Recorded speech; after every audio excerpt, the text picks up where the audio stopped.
एक तरफ मोदी सरकार अपने 9 साल के कामकाज को बड़ी उपलब्धियां बताकर लोगों के बीच जा रही है, तो वहीं दूसरी तरफ अध्यादेश के मुद्दे पर दिल्ली की सरकार लगातार विरोधी दलों का समर्थन हासिल करने की कोशिश में है ताकि बीजेपी को पटखनी दी जा सके। और इसी पर बातचीत करने के लिए इस वक्त हमारे साथ बेहद खास मेहमान आम आदमी पार्टी के सांसद संजय सिंह जी हमारे साथ जुड़ चुके हैं। लगातार सरकार पर आप हमलावर भी रहते हैं, आपका बहुत स्वागत है संजय सिंह जी आज तक पर। मेरा सीधा सा सवाल है, अध्यादेश के मुद्दे पर विपक्षी दलों का समर्थन हासिल करके क्या यह अध्यादेश विरोधी दलों की धुरी बन पाएगा? अब तक कितनी कामयाबी मिल पाई है इस बाबत आप लोगों को? देखिए चित्रा जी, ये अध्यादेश किन परिस्थितियों में आया ये जानना आपके दर्शकों के लिए और इस देश के लिए बहुत महत्वपूर्ण है। एक आदेश पहले भी माननीय सर्वोच्च न्यायालय का हुआ जिसमें यह कहा गया कि दिल्ली की चुनी हुई सरकार एलजी के ऊपर है और दिल्ली की चुनी हुई सरकार दिल्ली की व्यवस्थाओं को 3 विषय को छोड़कर चलाएगी। उसमें सर्विसेज का एक मामला अटका रहा, फिर लंबे समय तक वो मामला सुप्रीम कोर्ट में चला और 5 जजों की खंडपीठ ने 5 जजों की संविधान पीठ ने फैसला दिया कि 3 विषयों को छोड़कर दिल्ली की चुनी हुई सरकार को सारे अधिकार होंगे। सभी विभागों के ट्रांसफर पोस्टिंग का अधिकार दिल्ली की चुनी हुई सरकार और मुख्यमंत्री अरविंद केजरीवाल उनके मंत्रियों को होंगे। आप सोचिए कि माननीय सर्वोच्च न्यायालय का 5-0 से फैसला आता है, 8 दिन भी नहीं बीतता और अचानक एक अध्यादेश आता है और उस पूरे सुप्रीम कोर्ट के फैसले को पलट दिया जाता है। तो यह हमला भारत के संविधान पर है, यह हमला भारत के लोकतंत्र पर है, यह हमला भारत के संघीय ढांचे पर है, यह हमला राज्य सरकारों के अधिकारों पर है और यह हमला माननीय सर्वोच्च न्यायालय के आदेश को पलटने को है। तो मैं समझता हूं कि एक बड़ी संकट की स्थिति पैदा हो जाएगी देश में कि अगर सर्वोच्च न्यायालय भी नहीं माना जाएगा, संविधान भी नहीं माना जाएगा, लोकतंत्र भी नहीं माना जाएगा तो देश का संघीय ढांचा नहीं बचेगा। और इसलिए अब तक जितने भी राजनीतिक दलों से हम लोगों ने संपर्क किया है, अब तक लगभग 9 राजनीतिक दलों से और उनके नेताओं से संपर्क किया है, जिनमें कई मुख्यमंत्री भी शामिल हैं, उन सब ने एक स्वर में इस अध्यादेश का विरोध करने की बात कही है और इसको लोकतंत्र विरोधी, संविधान विरोधी और संघीय ढांचे के विरोध में बताया है। कुछ तस्वीरें भी हम दिखा रहे हैं। आपने देखा कि किस तरह से तेलंगाना के सीएम से जब आप लोगों की मुलाकात हो रही थी, ममता बनर्जी से जाकर बंगाल का समर्थन आप लोगों की ओर से हासिल किया गया, एमके स्टालिन से भी हाल ही में मुलाकात हुई है और झारखंड के मुख्यमंत्री से भी। अलग अलग क्षेत्रीय दलों का समर्थन तो आम आदमी पार्टी को मिल रहा है, लेकिन आप ही की तरह जो राष्ट्रीय पार्टी है, चूंकि अब आप भी राष्ट्रीय पार्टी हैं, कांग्रेस पार्टी सबसे पुरानी इस देश की पार्टी, उसका समर्थन अब तक आम आदमी पार्टी को क्यों हासिल नहीं हो सका है? देखिए 2-3 महत्वपूर्ण पार्टियों का भी उल्लेख करना जरूरी है। सीपीएम के सीताराम येचुरी जी से भी मुलाकात हुई, उद्धव ठाकरे और शरद पवार जी से भी मुलाकात हुई, नीतीश कुमार जी और तेजस्वी यादव जी से भी मुलाकात हुई और बाकी जो नाम आपने गिनाए। तो कांग्रेस पार्टी का जहां तक सवाल है, वो ये कह रहे हैं कि हम आपस में बातचीत करके, चर्चा करके किसी निर्णय पर पहुंचेंगे। अब वो क्या निर्णय लेते हैं, नहीं लेते हैं, इसका इंतजार करना होगा। हाँ, ये जरूर है कि इस वक्त कांग्रेस पार्टी को यह तय करना होगा कि वो भारत के संविधान और संघीय ढांचे के पक्ष में है, भारत के सुप्रीम कोर्ट और लोकतंत्र के पक्ष में है या नहीं है। ये जब उनका फैसला आधिकारिक रूप से सामने आ जाएगा तो देश को पता चलेगा। अभी इस पर कोई टिप्पणी करना थोड़ा जल्दबाजी होगी, लेकिन बाकी राजनीतिक दलों का खुलेआम उन्होंने मीडिया के सामने आके समर्थन दिया, ये आपने देखा। उनका जवाब ये सामने आया कि दरअसल बहुत सारे ऐसे राज्य हैं जहां पर हम क्षेत्रीय दलों से लड़ रहे हैं और गिव एंड टेक का मामला है। हालांकि उन्होंने सीधे तौर पर आम आदमी पार्टी को समर्थन देने या नहीं देने को लेकर कोई बात नहीं कही। क्या आपको लग रहा है कि फैसला हो सकता है आगे? नहीं, मैं इसीलिए कह रहा हूं चित्रा जी, उसके ऊपर जब कोई आधिकारिक बयान आएगा तो उसका हमें इंतजार करना चाहिए। लेकिन मैं एक बात जरूर कहना चाहूंगा कि जब मसला भारत के कॉन्स्टिट्यूशन को बचाने का हो, जब मसला भारत के फेडरल स्ट्रक्चर को बचाने का हो, उस वक्त गिव एंड टेक की बात नहीं होनी चाहिए। हां, जब आप चुनावी गठबंधन में जाते हैं उस समय जरूर गिव एंड टेक की बात होती है कि कितनी सीटें आप हमको देंगे, कितनी सीटें हम आपको देंगे, वो तो एक अलग विषय है। लेकिन जब आप ऐसे मसलों पर जो डेमोक्रेसी के लिए इंपॉर्टेंट है और भारत दुनिया का सबसे बड़ा लोकतंत्र है, उसके पक्ष में अगर कांग्रेस पार्टी है तो कम से कम अध्यादेश के विषय पर गिव एंड टेक जैसी कोई बात नहीं होनी चाहिए। बाकी आप दूसरे मसलों पर राजनीति कर सकते हैं, एक दूसरे दलों से अलग अलग स्टेट के अंदर आप लड़ रहे हैं, वो एक अलग राजनीति का हिस्सा है, उस पर अलग से बातचीत हो सकती है। लेकिन कम से कम इस मसले पर, इस काले अध्यादेश के मसले पर कतई किसी भी हिसाब से गिव एंड टेक की बात नहीं होनी चाहिए। कांग्रेस आला कमान के लिए संजय जी दरअसल दुविधा की स्थिति यह हो गई है कि कई राज्यों में आम आदमी पार्टी के खिलाफ आवाजें मुखर होने लगी हैं, जिनमें से दिल्ली भी प्रमुख है। जो कांग्रेस पार्टी के नेता हैं, कई ऐसे लोग हैं जिन्होंने आम आदमी पार्टी को समर्थन नहीं देने की बात कही है और उन्होंने बिल्कुल इनकार कर दिया कि आपको किसी भी हाल में समर्थन नहीं देना चाहिए। देखिए चित्रा जी, आपने बहुत सही प्रश्न उठाया, लेकिन आप याद कीजिए कि जब राष्ट्रपति के चुनाव में मीरा कुमारी जी को कैंडिडेट बनाया था कांग्रेस पार्टी ने, हमने बिना शर्त कांग्रेस पार्टी को उस वक्त समर्थन दिया। जब Margaret Alva ji Congress party की उपराष्ट्रपति पद के लिए उम्मीदवार हुई, हमने बिना शर्त उनकी पार्टी को समर्थन दिया।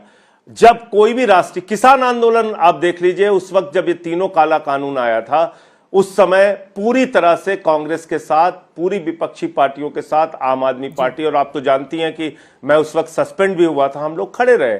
ऐसे तमाम विषय उठाकर अगर आप देखेंगी तो जब भी कोई अंतर्राष्ट्रीय राष्ट्रीय मुद्दा आया, जब भी कोई देश के ऊपर संकट का मुद्दा आया, अडानी पर जेपीसी की मांग की बात आई, अडानी के घोटाले पर जेपीसी बनाने की मांग को लेकर लगातार पूरे विपक्ष के साथ आम आदमी पार्टी खड़ी रही, कांग्रेस पार्टी के साथ खड़ी रही। तो आप राज्य की इकाइयों से निश्चित रूप से राय लीजिए, मैं उस पर कोई आपको कोई राय देने वाला व्यक्ति नहीं हूं, आपका वो अधिकार है, आपकी वो पार्टी है। लेकिन जब मसला राष्ट्रीय मुद्दों का हो, उस वक्त तो राष्ट्रीय नेतृत्व को ही तय करना पड़ता है कि हम कॉन्स्टिट्यूशन के मुद्दे पर, सुप्रीम कोर्ट के मुद्दे पर, हम देश के संघीय ढांचे के मुद्दे पर, हम राज्य सरकारों के अधिकारों के मुद्दे पर क्या स्टैंड लेंगे। ये आप राज्य इकाइयों से बातचीत करके नहीं तय कर सकते हैं, इसके लिए तो राष्ट्रीय नेतृत्व को ही आगे बढ़कर फैसला लेना चाहिए। लेकिन उन्होंने एक पद्धति अपनाई है कि वो अपने राज्य इकाइयों से राय ले रहे हैं, तो हमें उनके फैसले का इंतजार करना चाहिए। मैं तो सिर्फ इतना ही कह सकता हूं। संजय जी, 2024 का चुनाव कांग्रेस पार्टी के लिए बेहद महत्वपूर्ण है, बाकी भी सभी दलों के लिए, आप लोगों के लिए भी।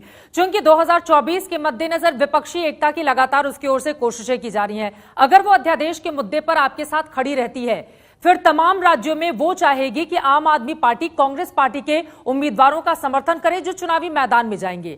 ऐसे में क्या पंजाब, हरियाणा में भी आप लोग पूरा जोर लगा रहे हैं, राजधानी दिल्ली की भी बात होगी, बाकी जगहों पर क्या कांग्रेस पार्टी के लिए आम आदमी पार्टी सीटें छोड़ने के लिए, उनका समर्थन देने के लिए तैयार रहेगी? ये बात तो अभी से सोचना पड़ेगा, क्योंकि एक साल से भी कम का वक्त बचा हुआ है 2024 के इलेक्शन में। देखिए, मुख्यमंत्री अरविंद केजरीवाल जी ने स्पष्ट किया इस बात को कि अगर इस अध्यादेश को हम राज्यसभा में गिरा देते हैं तो ये 2024 का सेमीफाइनल होगा। ये एक विश्वास विपक्षी दलों में पैदा होगा और देश के लोगों में पैदा होगा कि हां, हम 2024 में भारतीय जनता पार्टी और मोदी सरकार को हरा सकते हैं। तो इसकी शुरुआत करनी है इस अध्यादेश के माध्यम से, इसको राज्यसभा में गिराकर, और इसमें अगर कांग्रेस पार्टी साथ में खड़ी होती है तो उसके बाद का रास्ता आगे खुलेगा। लेकिन जहां तक चुनावी गठबंधन की बात है, अभी तो उस दिशा में ना कोई बात शुरू हुई है, ना उस पर मैं कोई टिप्पणी कर सकता हूं। आज की तारीख में जो राजनीतिक दलों से हमारी मुलाकात है, दिल्ली के मुख्यमंत्री अरविंद केजरीवाल जी और भगवंत मान जी की जो पिछले दिनों मुलाकात हुई, वो सिर्फ और सिर्फ अध्यादेश के मसले पर हुई। और चुनाव में कैसे जाएंगे, कैसे चुनाव लड़ेंगे नहीं लड़ेंगे, इस पर कोई टिप्पणी करना अभी मेरे लिए संभव नहीं है, क्योंकि इस दिशा में कोई बातचीत नहीं हुई है। आपके साथ ही हम नीतीश कुमार और अरविंद केजरीवाल की तस्वीरें भी दिखा रहे थे जब मुख्यमंत्री ने जाकर उनका समर्थन हासिल किया था। ये तस्वीरें भी अहम है। 12 जून को बिहार में विपक्षी दलों की बड़ी बैठक होने जा रही है। नीतीश कुमार ने भी लगातार आप लोगों से मुलाकात की है, तो वो तो इसी कोशिश में है कि कांग्रेस के साथ ही साथ तमाम क्षेत्रीय दल, राष्ट्रीय पार्टियां आप जैसी वो साथ हैं और बीजेपी के खिलाफ मोर्चा बन सके। तो 12 जून को इस बाबत आप लोगों को भी जवाब देना पड़ेगा, अगर आप उसमें शिरकत करते हैं तो, कि क्या कांग्रेस पार्टी के साथ 2024 के इलेक्शन में आम आदमी पार्टी खड़ी रहेगी? देखिए, 12 जून की मीटिंग का क्या एजेंडा तय होता है, वो जब पूरी तस्वीर सामने आएगी तो उससे पता चलेगा। लेकिन नीतीश कुमार जी और अरविंद केजरीवाल जी की जो मुलाकात हुई थी, जिसमें तेजस्वी यादव जी भी थे, उस मीटिंग में मैं भी मौजूद था, तो उसके बारे में मैं आपको बता देता हूं कि अध्यादेश को लेकर बहुत स्पष्ट बातचीत हुई थी और नीतीश कुमार जी ने ये आश्वस्त भी किया था कि वो कांग्रेस पार्टी को और दूसरे दलों को भी इस अध्यादेश के मुद्दे पर साथ में लाएंगे और उन्होंने कांग्रेस पार्टी से इस बाबत बातचीत भी की है। तो उसका नतीजा क्या निकलता है, क्या चीजें सामने आती है, इसके लिए तो थोड़ा इंतजार करना पड़ेगा, क्योंकि कांग्रेस ने कहा है कि वो अभी आपस में राय और चर्चा कर रहे हैं। लेकिन नीतीश कुमार जी से जो अरविंद जी की मुलाकात हुई थी, उसमें अध्यादेश के मुद्दे को लेकर एक स्पष्ट राय उनकी तरफ से बनी थी और हमारी तरफ से बनी थी कि इस मुद्दे पर सबको एकजुट करना है। इसी अध्यादेश से जुड़ा हुआ एक आखिरी सवाल, फिर मैं बाकी मुद्दों पर आऊंगी। अगर कांग्रेस पार्टी अध्यादेश के मामले में आम आदमी पार्टी का समर्थन नहीं करती है तो फिर आगे क्या? तब तो आप लोगों के लिए मुश्किलें खड़ी हो जाएंगी।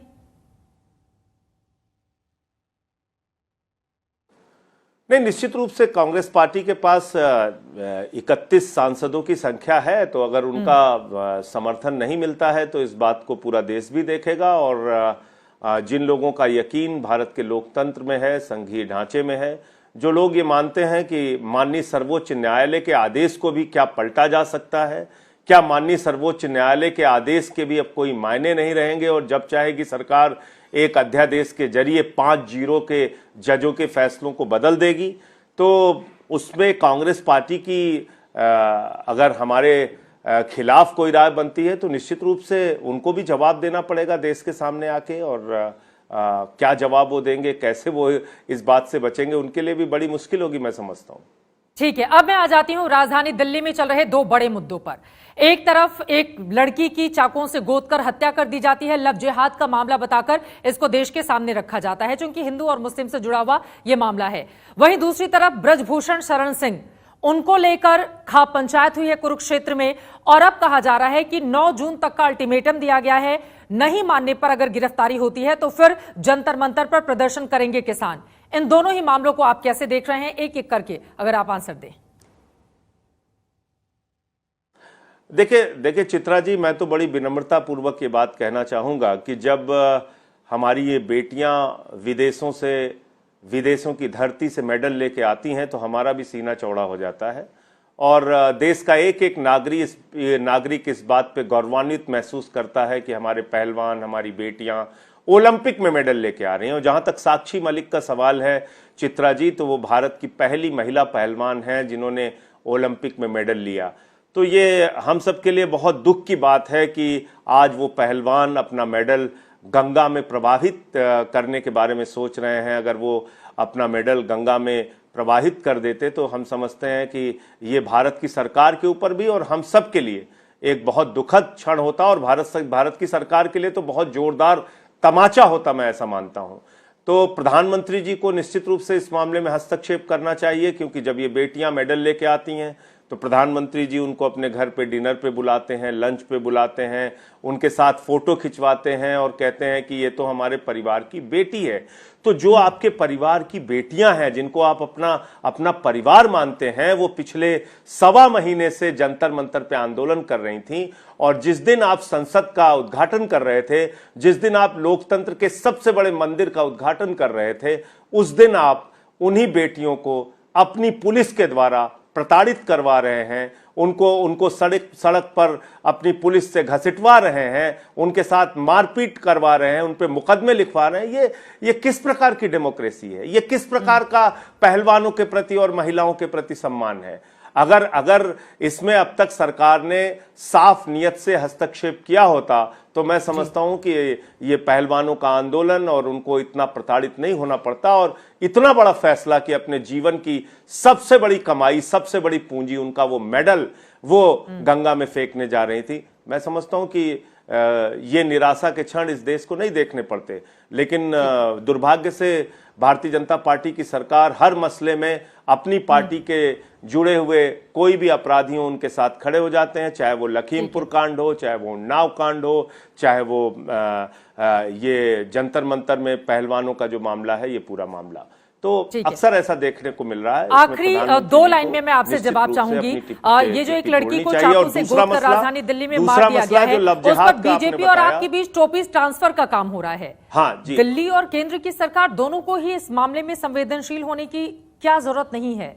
बेटियों की सुरक्षा के मामले में राजधानी दिल्ली में निश्चित रूप से है, निश्चित रूप से है। और इसीलिए हमारे मुख्यमंत्री ने सबसे पहले जो एक बहुत छोटी सी कोशिश भी कर सकते थे, वो उन्होंने परिवार को मुआवजा देने का काम किया। और हमारी मंत्री वहां पर गई, हमारे लोग गए। देखिए, ये घटना जो देश की राजधानी में हो रही है, ये इस बात को बताती है कि यहां पर कानून व्यवस्था बुरी तरीके से तार-तार हो चुकी है और अनेक ऐसी घटनाएं यहां पर हुई हैं। आप सोचिए, न्याय के मंदिर में कोर्ट के अंदर मर्डर हो जा रहा है, सड़कों पे गैंगवार हो रहा है दिल्ली में। देश की राजधानी ने कभी ऐसी घटनाएं देखी नहीं जो पिछले कुछ 1 साल 2 साल के अंदर हमने देखा है। तो निश्चित रूप से मैं समझता हूं कि एलजी साहब को और मोदी सरकार को, बजाय इसके कि दिन रात आप अरविंद केजरीवाल के काम में रोका टोकी कीजिए, कुछ ध्यान कानून व्यवस्था पे लगाइए। कुछ ध्यान आप पहलवानों पे तो लाठी बरसाने के लिए पूरी ताकत लगा देते हैं, सैकड़ों पुलिस वाले लगा देते हैं। इन अपराधों को रोकने के लिए आप क्या करते हैं? कई कई किलोमीटर तक दिल्ली के अंदर सड़क पे एक बेटी को घसीट के मार दिया गया, इसी दिल्ली में। तो पिछले दिनों जो वारदातें हुई वो बहुत चौंकाने वाली और दिल्ली की कानून व्यवस्था तार-तार हुई है, उससे इस बात को साबित करती हैं ये घटनाएं। ठीक है, बहुत शुक्रिया संजय सिंह जी आज तक से जुड़ने के लिए। और जो भी साहिल नाम का जो व्यक्ति है, मैं तो कह रहा हूं फास्ट ट्रैक कोर्ट बनाइए। ऐसी घटनाओं में इस तरह की नृशंस और निर्मम हत्या करने वाले व्यक्ति के खिलाफ फास्ट ट्रैक कोर्ट बना के उसको सख्त से सख्त सजा मिलनी चाहिए। और इसके अलावा कोई दूसरा रास्ता नहीं हो सकता। तभी मौजूदा वक्त की सबसे ज्यादा जरूरत भी है। उम्मीद यही कि उसको सख्त सजा मिले ताकि वो एक नजीर बन पाए। बहुत धन्यवाद आपका आज तक से जुड़ने के लिए और इस महत्वपूर्ण विषय पर चर्चा करने के लिए।